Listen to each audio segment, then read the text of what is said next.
Order. Dave Robertson to move the motion. Thank you, Madam Chair. Can I say what a pleasure it is to be here this evening and to take part in a debate with you presiding. I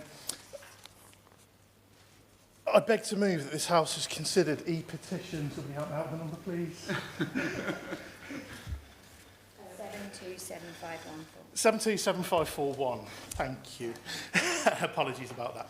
It's a pleasure to be here today to move today's debate on behalf of the Petitions Committee, especially since before I came to this place, I was a secondary school teacher for almost a decade. The petition calls on the government to reduce the school week from 5 days to 4, while making each of the remaining school days 1 hour longer. Now, ahead of these debates, I always try to speak with the petition creator to get a sense of why they started the petition and the reasons before that. And before the Christmas break, I spoke with the petitioner who joins us today in the gallery with his mother, who is herself a teacher. And that was a real central part of the reason why he began this petition. He'd learnt in school that almost a third of teachers leave the profession within 5 years, and he hoped that a 4-day school week would give teachers more time to spend with their families and encourage them to stay in the classroom, where I think we would all want our best teachers to be. He thinks that pupils could use their day out of school to do volunteering or other positive things in their local community. And his proposal attracted significant interest. This petition has been signed by more than 126,000 people. Now, unfortunately, I don't have a breakdown of the ages of those signatories. And the laughters behind you can probably tell me that I suspect that, given that this is an issue that affects so many young people, many of the people who signed it may well have been of school age. And I think it's important that we bring their views into this debate. Last month, I had the privilege of meeting secondary school pupils from the constituents of the Right Honourable Member for Romsey and Southampton North, who are visiting Parliament, and I heard their thoughts about this idea. Now, I spoke to some other backbenchers before going over there, and their suggestion was, well, of course they're going to support it. It's another day off school. But yet again, adults overlooked actually how seriously young people would take this. And before we dismiss that enthusiasm out of hand, there are some really important things that underpin their interest. Yes, they like the idea, but more than 15% said they thought it would reduce school absences. More than a quarter thought it would improve their mental health. And that's a really serious point. The most recent NHS Children and Young People's Mental Health Survey found that 1 in 5 children aged 8 to 16 had a probable mental health condition.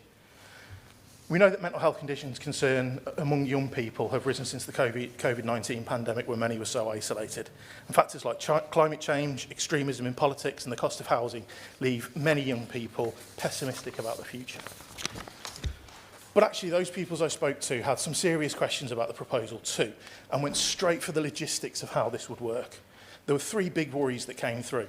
The main reason against was that, particularly amongst those pupils that we polled, was that a longer day would be too tiring. And actually, by the time you got to what I would refer to as period 6 from when I was in school, or even when I was teaching period 6, the 6th hour of the day, that brains would have got a little bit overused by that point, and it wouldn't be quite as productive. Some thought they would get more homework and that it'd be harder to do that on top of longer school days, and that would mean effectively a reduction in the amount of face-to-face time they got with their teachers. Other people's had questions about where the new periods would be added. Would they be getting extra breaks? Would it go on the end of the day or the start of the day? And the older pupils in particular were concerned about the impact on their exams. That school had 6 lessons a day of 50 minutes, and they were worried that if they got 200 minutes back of 4 additional 50-minute lessons, where would the lost hours come from? And the final concern that came through quite strongly, and one that it's very easy to overlook but is absolutely vitally important when we consider this, is safety. And many pupils, despite the fact that they came from a school on the edge of a major city, so they have much better access to street lighting than some in rural areas like the one I represent, pointed out that especially in the winter, a longer school day would mean they'd be going home, going home or to school in the dark. Particularly even worse if they wanted to do an extracurricular activity for an hour after school, it could well be 5:30 or closer to 6 o'clock by the time they're going home. And as we see outside today, it can be very dark at 6:05. And there was a real concern that came through from a number of pupils about whether they'd be safe walking home in the dark should this proposal be considered. Will they give me on that point? Oh, of course I will. I do thank him for giving me. This is a devolved issue, but I did post about it on my Facebook page, Chair, because I think it's quite an interesting question. And I think about 100,000 views the post had, and there's just under 400 comments. But one of the challenges that people brought up, which I think he missed from his list, was the impact on kids with additional support needs and how they might be supported both inside the classroom when there's longer days and also on the day off, how they would be supported in learning as well. So does he acknowledge that if this was to happen, we do have to acknowledge the impact on students and on learning, but we also have to think about the impact on children with additional support needs and their families? My honourable friend makes a really important contribution because so often actually the system that we have has been designed in one way, and then within that is a huge amount of complexity, particularly around pupils with additional needs and special educational needs and disabilities, and actually redesigning an entire school week will obviously mean a need to redesign a lot of the other support factors that go alongside that. And it's a very good point, and one that could again easily be missed by looking at this without the required detail.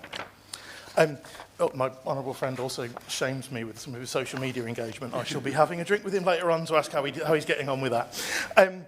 In addition to meeting with the schools from the honourable member's constituency, I also spoke to the National Association of Head Teachers. They shared some of the concerns that the pupils had, especially around mental health, but ultimately they didn't think that this proposal was the answer. In their view, the best way to ease the strain on pupils would be reducing course content and the number of exams at the end of courses. They had a number of other issues with the proposal. One was the impact it would have on extracurricular activities, as I've already mentioned, and that's especially important because people cited that that was one of the main reasons for supporting it, is they wanted more time away from school to do some of the volunteering, to do some of the non-curricular stuff that they got some value from.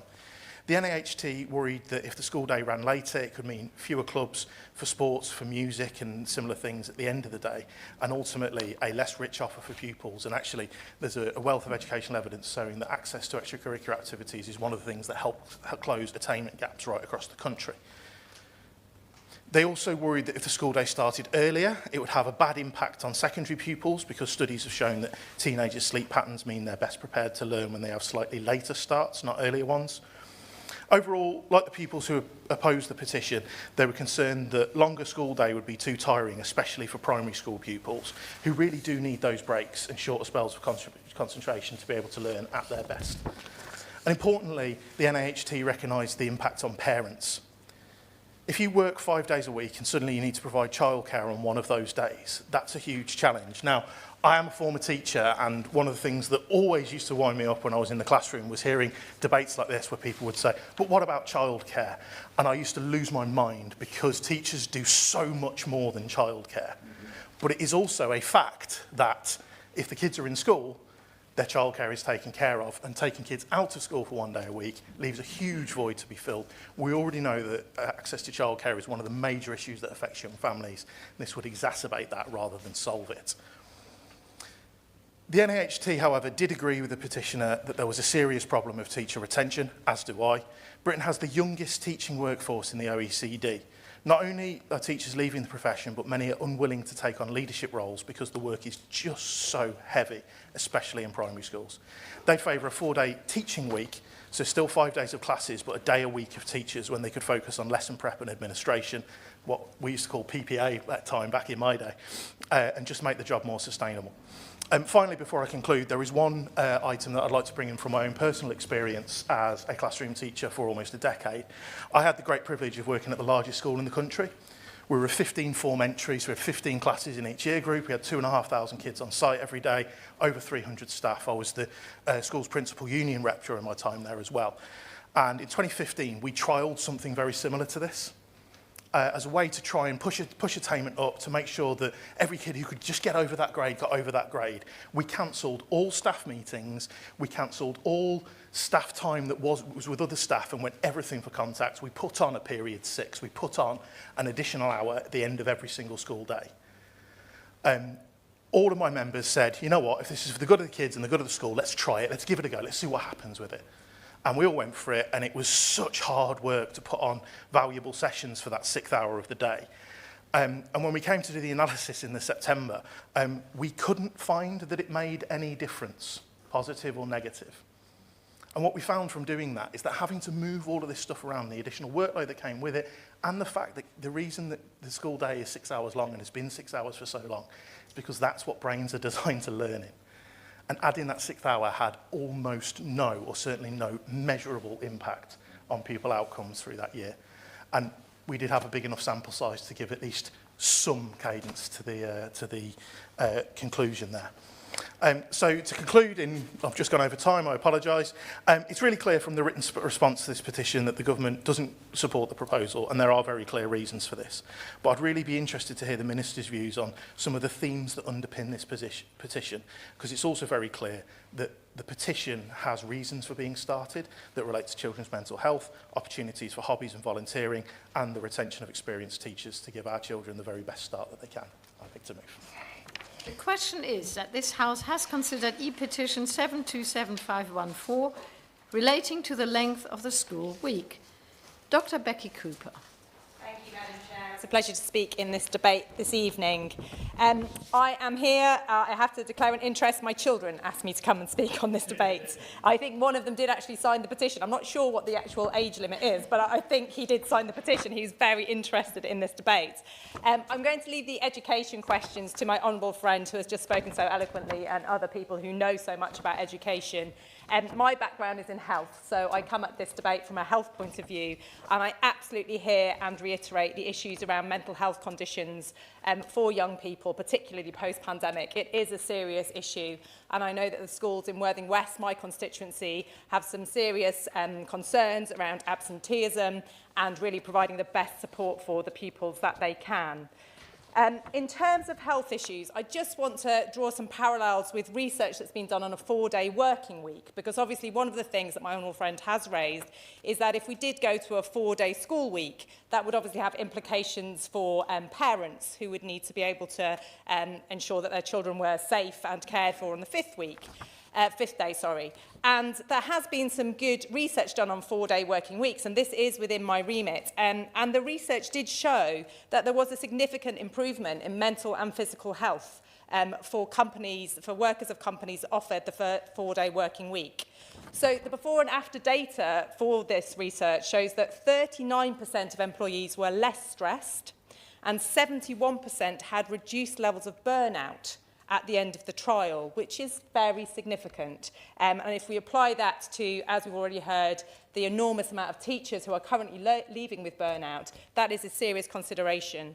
And of the 61 participating companies in this research, 56 continue with the 4-day week, so that's 92%, with 18 confirming that the policy is a permanent change. So I wonder if this debate, specific as it is to the 4-day working week for school, is actually part of a wider consideration, a wider cultural change perhaps, of how we reorientate our work-life balance, which I think most of us would say perhaps isn't optimal for a good number of people in this country and perhaps globally. I would just like the Minister to consider a couple of things, which I'm sure he probably will, but the teaching time. In the petition, it said that the teaching time per week would stay the same. And I know there's already been conversation around this with my honourable friend around the curriculum shape and size and the exam stresses that our children face. Again, I'm going to leave this to people who know much more about education. But does this need to be the case? So if the teaching time remained the same on those 4 days, and as has been said, that fifth day was for teachers to plan, would we be able to right size and right shape the curriculum to allow our children to be ready post-18 to do whatever they want to in this world? I don't know the answer to that. I'd be interested to have thoughts. And also, as has also been talked about, if we did move to a 4-day week, should it be for all ages? Again, as a mum of 2 children now in high school, having been through preschool, primary school and high school, preschool, nursery was mornings. I mean, there was no way that my 2 little boys would be able to cope for longer than mornings in preschool. And similarly for primary school, watching them come out, a longer day in primary school would have been, I think, a lot. But as they get older, I take the point about starting later. Getting my 14-year-old out of bed is getting increasingly difficult. But for older children, is a longer day more viable than for younger children? So should this be looked at more flexibly? And I do understand that around the country this is already happening in some schools, and not just the 4-day working week, but perhaps 4.5 days, or a 9-day fortnight. So whilst I understand the government has very good reasons for not having any plans to introduce this right now, I do think that this is part of a broader conversation. I do really welcome young people coming into this conversation, and I very much look forward to this conversation continuing. Thank you. Caroline Bowden. Thank you, Ms Hobhouse. It's a pleasure to serve under your chairship, and I wish you a very happy new year. I'd like to thank the Honourable Member for Lichfield for proposing this debate. He obviously has a lot of experience in the classroom and has taken the themes behind this petition very seriously. I would like to start by sending out heartfelt thanks to teachers up and down the country. I hope they've all had a lovely Christmas break, and I recognise how hard they are working in increasingly challenging circumstances. Now, having looked into the reasons behind this petition, it seemed to us that one of the sentiments was that we need to do what we can to keep our teachers in the profession. Teachers are the most important asset in our education system, and with every year of experience they have, they become even more valuable. We want to see world-class teachers in our classrooms with the appropriate training and support they need to deliver the best education to all our children. However, we are currently facing a very serious teacher retention problem. Heavy workloads created by unnecessary bureaucracy and increasingly challenging pupil behaviour are driving teachers to leave the profession. And while new teachers do keep coming in, we are literally trying to fill a leaky bucket as more experienced teachers leave in their droves. Now, in the most recent Working Lives of Teachers survey, it found that 68% of teachers and school leaders did not think they had an acceptable workload. 55% felt they did not have sufficient control over their workload. And the same survey found that over 6 in 10 teachers who responded said they felt at least half their working time was spent on tasks other than teaching. So this highlights how teachers are becoming more and more frustrated by an increasingly unmanageable workload, swamped by administrative work, when they just want to get on with actually teaching the kids. The Education Select Committee, on which I sit, heard recently about the dire situation we are now in with teacher retention. We were told that 9% leave the profession within a year, a quarter of teachers are leaving within 3 years, and a third are leaving within 5 years. These figures are far too high and deeply worrying, and it's clear that without tackling the reasons for teachers leaving, we will not have a stable, effective and consistent workforce. It doesn't matter how many teachers you recruit if you can't hold on to them after just a few years. Therefore, it's really important that we address this issue of retention. And it's also important to note that this issue is exacerbated in schools in deprived areas. The Public Accounts Committee here found that 34% of teachers in the most disadvantaged schools had less than 5 years' experience, compared to 20% in the least disadvantaged areas. So this highlights how it is even harder to keep those teachers in these disadvantaged schools. And this obviously then has a knock-on effect on the future life chances of students in these schools who risk being locked out of particular careers due to a lack of trained teachers. For example, 31% of schools in the most disadvantaged areas do not offer computer science A-level, compared to just 11% in the least disadvantaged. These are the kind of imbalances we absolutely have to iron out. But turning to the proposal put forward by this petition, the Liberal Democrats don't believe that switching to a 4-day school week is the answer to this recruitment and retention problem. And reducing the school week would obviously create additional challenges for families, as has already been mentioned, but particularly in relation to, and I apologise to the Honourable Member, but in relation to childcare. Not only logistically, but it would be financially punishing too. Parents would need to find extra childcare or reduce their working hours, which would make it harder to pay household bills, putting even more pressure on in a relentless cost of living crisis. And this obviously would also have a damaging effect on the wider economy. Now, the impact on children's mental health of a 4-day week has been mentioned, and obviously many younger people would love the idea of an extra day in bed. But would it not be better for us to look at the mental health of our young people in a much broader sense? How can we design schools and the curriculum to improve rather than harm the mental health of our young people? How can we have more variety, less pressure, more creativity, music, sport, maybe even look at draconian uniform policies and how their impact on children's mental health? Let's design a system that is so great that children want to be there 5 days a week, not less than they already are. While a 4-day week for teachers may sound like it would resolve the current retention crisis we see in our schools, it's also not a practical solution for the economy at large. Instead, the Liberal Democrats believe that the government should consider offering greater access to flexible working arrangement for teachers while maintaining the 5-day school week.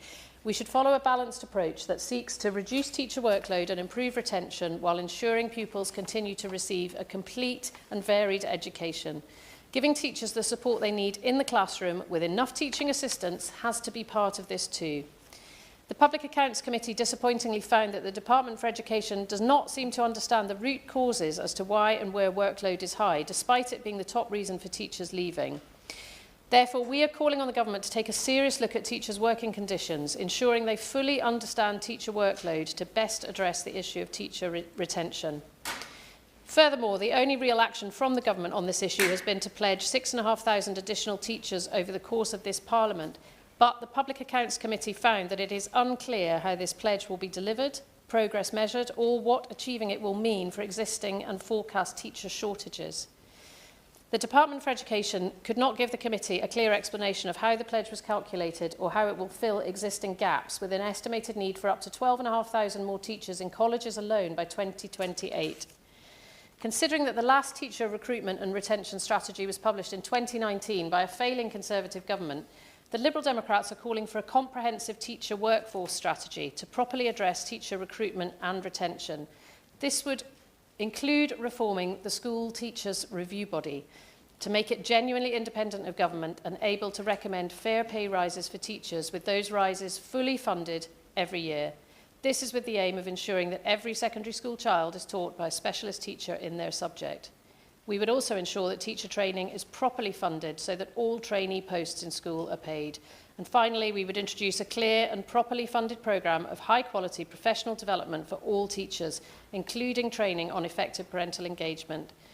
Through these measures, by focusing on retention, flexibility and proper support for the profession, we believe we can create conditions teachers deserve and need to thrive for the benefit not only of teachers, but for pupils and families alike. Shadow Minister Nick Timothy. Thank you, Ms Hobhouse, and I wish you and all members, clerks and staff in Parliament and our visitors today a very happy new year. And I'm pleased to respond to this debate on the length of the school week for the opposition. I want to thank the member for Lichfield for leading this debate, and I want to congratulate the young people behind this petition and causing us to come together to discuss it here. I confess I haven't told our own children what I'm doing this evening, and I hope they're not watching the Parliament channel for the first time in their lives, because my job tonight is to complete the party consensus and disappoint the signatories. Because I think while we've heard some very valid arguments about teacher recruitment and retention and how the reality of school works for many children, the challenges that we've heard are probably best met with other solutions to shortening the school week. Broadly speaking, we have more knowledge and data about what works in education than ever before, and that gives us some confidence in saying we know how to make education work best for young people. Success obviously depends on rewarding excellence and raising standards. And the research shows that reducing the length of the school week would mean fewer opportunities to learn and improve. Less time spent with teachers in the classroom will lead to fewer activities and teaching hours, especially for the most deprived children who might lack alternatives to these activities away from their schools. If anything, we need children to spend more time at school so they can enjoy the greatest possible benefit from full-time education. Of course, there should be a balance. Schools create opportunities for children to learn social skills, make friends, explore new interests, and be active. No one here wants children to be constantly working without rest or support, especially when they're struggling. But our schools would become unbalanced by the loss of an entire school day, and it's not credible that 5 days of learning and activity could be realistically compressed into 4. Cutting lesson times would harm children, especially those who are most struggling and need more help. And it's not only children who will suffer, but families. A 4-day week would see more than a month's worth of school time lost over a year. That's 39 days gone, much more than people's total holiday entitlement.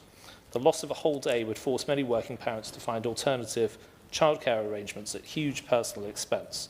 With the cost of childcare already incredibly high, that would go up even further because of the spike in demand. But many other parents would simply work fewer hours or leave their jobs so they can look after children when they're not in school. Campaigners for a shorter week believe these problems can be made up by extending the length of the remaining 4 days. And in the petition we're debating today, it's proposed that we add an extra hour to each school day, but this would still mean 2.5 hours are lost every week. Even if you extend the school day to a full 8 hours under a 4-day week schedule, children would be left with fewer hours of education each week. Under the Conservatives, the minimum length of the school week was extended to 32.5 hours. This helped children to master their subjects, discover new ones, get catch-up support, receive personalised tutoring, and enjoy more extracurricular activities.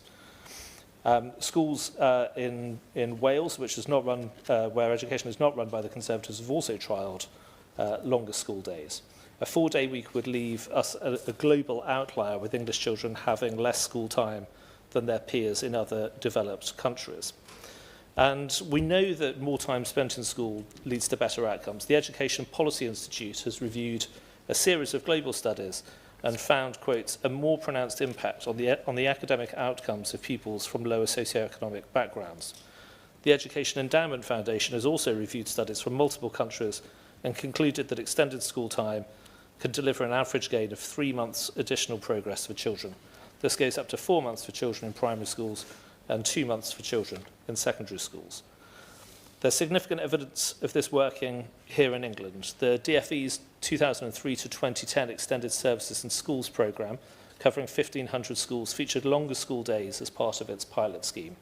It contributed towards 74% of schools seeing higher pupil engagement in learning, 82% higher pupil engagement in school, as well as a 54% reduction in problems with discipline. Research shows it was the most deprived schools who benefited. Nearly 6 in 10 children on free school meals thought the scheme made an impact in schools, with over 20% of pupils on free school meals. But this falls to 4 in 10 children for schools with less than 20% of children on free school meals. Parents also agreed. Surveys show that 35% of parents believe their child's grades improved as a result, and 56% observed their child enjoying learning more, and 58% saw their child demonstrating better language skills and being better socialised.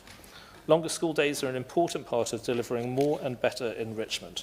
Thanks to the Academies and Free Schools revolution, this insight has been put into practice with impressive results. Star Academy's Eden Girls' School delivers extra enrichment and learning through additional time between 3 and 3:45 p.m. They're rated outstanding.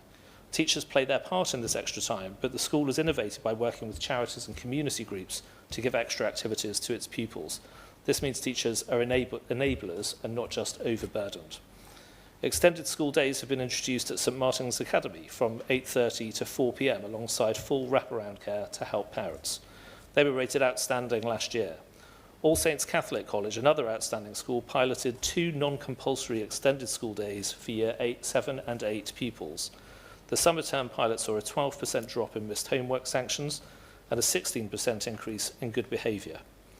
Academies at the Inspiration Trust in East Anglia have also proven that this works. They extended their school days for children in year 7 to year 11, providing an extra 500 days of teaching. That's 20 more weeks of learning. Inspiration Trust has also ensured teacher meetings are more efficiently organised and that professional development opportunities are available, and the results speak for themselves. 66% of pupils at Inspiration Trust primaries meet the expected standard in reading, writing and maths, which is higher than the 62% England average. 50% achieve grade 5 or above in English and maths GCSEs, compared with 45.9% across all state-funded schools, and 83% of all A-level results were between A* and C last year. Lengthening the school week creates the space for schools to decide how they can best use their time and improve outcomes. Many school reformers rightly believe this can be done with strong discipline and knowledge-rich curriculum and teacher-led instruction. This was the insight that shaped Conservative education reform, making English children the best readers in the world and saw England rise through the PISA rankings. But education reform is never over. It's a constant fight to keep schools in good shape, so children can get the best education possible. I do congratulate the young people who have made this debate happen and recognise the good faith of all those who support the proposal. But it's the position of my party, like the government and the Liberal Democrats, the boring grown-ups that we are, that a shorter that a shorter school week would weaken our schools and actually end up letting down children. What we need to do instead is ensure more time is spent at school and focused on giving every child the best chance to succeed in life. I call the Minister, Josh McAllister. Thank you, Ms Hobhouse. It is a pleasure to serve under your chairship, and Happy New Year to one and all. I'd like first to congratulate the young person involved in starting this petition for securing this debate. It is always good to see pupils actively involved in thinking about the world around them and campaigning for the change that they want to see. Having started my career as a secondary school citizenship teacher, it's really welcome to see young people rightly using the instruments of their democracy in this way. I'd also like to thank the honourable member, my honourable friend for Lichfield, for opening this debate as well. High and rising standards are at the heart of this government's mission to break down barriers to opportunity at every stage. Schools in England have made excellent progress in recent years, and our brilliant teachers are providing high-quality education to millions of children. Whether it is the success of new freedoms and responsibilities for schools, starting with the City Academies programme in the 2000s, our newfound discipline in the pursuit of evidence in the education system in England, or professional development that means we now have the most expert teaching workforce ever. These are things that have been hard fought for and are now delivering real results for children. So whilst I understand why a 4-day school week would be appealing for some, it is essential that we do not compromise the great progress that has been made over recent years by reducing the amount of time that pupils spend at school in total or as spread over a 5-day week. Evidence, including research by the EPI, the Education Policy Institute, published in 2024, has found that additional time in school, when used effectively, can have a positive impact on pupil attainment, particularly for the most vulnerable. Schools need enough time to deliver the curriculum to a high standard, while also ensuring appropriate breaks and opportunities for wider enrichment. Shortening the school week would upset this balance, making it harder for pupils to secure the knowledge and skill they need to go on and lead rich and fulfilling lives. Compressing more hours into fewer days would squeeze out valuable time for school clubs, sport, or homework. For these reasons, the government has recently restated its commitment to all state-funded mainstream schools delivering a minimum school week of 32.5 hours. Meeting this expectation is essential to delivering fairness and high standards for every child. Our published guidance encourages schools to consider extending their hours beyond the minimum 32.5 hours to focus on how that time can best support pupil development and deliver school priorities. It follows that reducing time in school risks having the opposite effect. High quality time in school is about far more than being in lessons alone. It's also about creating opportunity for social interaction, enrichment and personal growth. As well as supporting academic achievement, a broad and balanced education plays a vital role in supporting the mental health and well-being of children and young people as well. Being in school across the working week ensures they benefit from the full range of support that high-quality education offers to help them thrive. But insisting on schools being open and educating pupils 5 days a week shouldn't negate the importance of testing new approaches for embedding flexible working practices for teachers. In fact, expanding and promoting flexible working opportunities in schools can help to recruit, retain and motivate teachers, as a number of members have already mentioned. We know there are many positive examples of schools embracing teacher flexible working policies and that freedom that comes with it. For example, Dixon's Academy Trust offers a 9-day fortnight for all teachers without impacting pupil contact time, using innovative methods of large group teaching, using their senior leadership team in different ways, and the results look very encouraging. My department is also backing 10 ambassador schools across the country to test and share the best flexible working approaches and solutions. We know that teacher workloads have been a challenge for schools, too often leading to high rates of teacher turnover. That's why it is so positive to see teachers working fewer hours now than in recent years, according to the most recent Working Lives survey that was published in November. There is certainly more work to do on making sure that teaching is a balanced and achievable long-term career for people, but positive progress is being made, as it is on retention and recruitment too, although that's probably a longer and separate Westminster Hall debate. In concluding, reducing the school week would undermine pupil learning and development and place unnecessary strain on working families. High standards, equal access and sufficient time in school are essential if we are to deliver on our commitment to give every child the opportunity to achieve and thrive. That is why this government stands firmly by the principle of a minimum 32.5-hour school week delivered across 5 days, ensuring consistency, fairness and opportunity for every child in this country. Considering the wider benefits of time in school, the government therefore has no plans, I'm afraid to say, to reduce the school week from 5 to 4 days.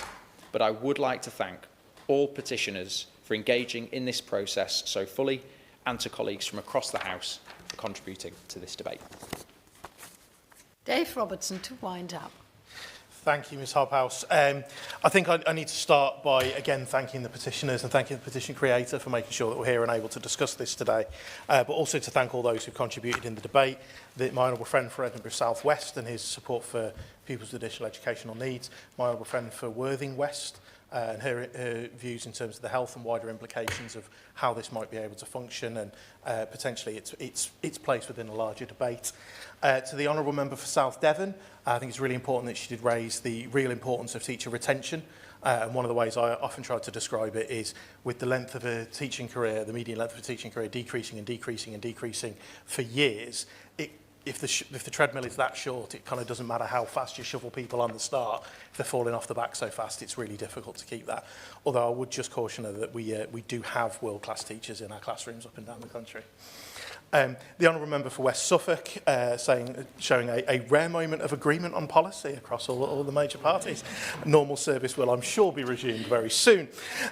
We may have to agree to disagree on the simple more education means better outcomes, because I'm not entirely certain that it's entirely linear, and I think there is a maximum that you can reach, but I'm sure we can have that debate at length another time.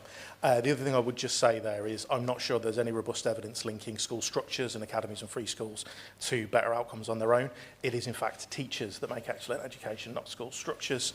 And finally, to my honourable friend, the honourable member for Makerfield, who again has first-hand experience as a teacher, again raising that importance of those extracurricular activities, and again flagging the importance again around that retention piece of inflexible working and ways that we can work around this to support teachers in the classroom. Although I may just caution him that he may have missed an opportunity to flag up Labour's excellent Employment Rights Act as part of our opportunity there.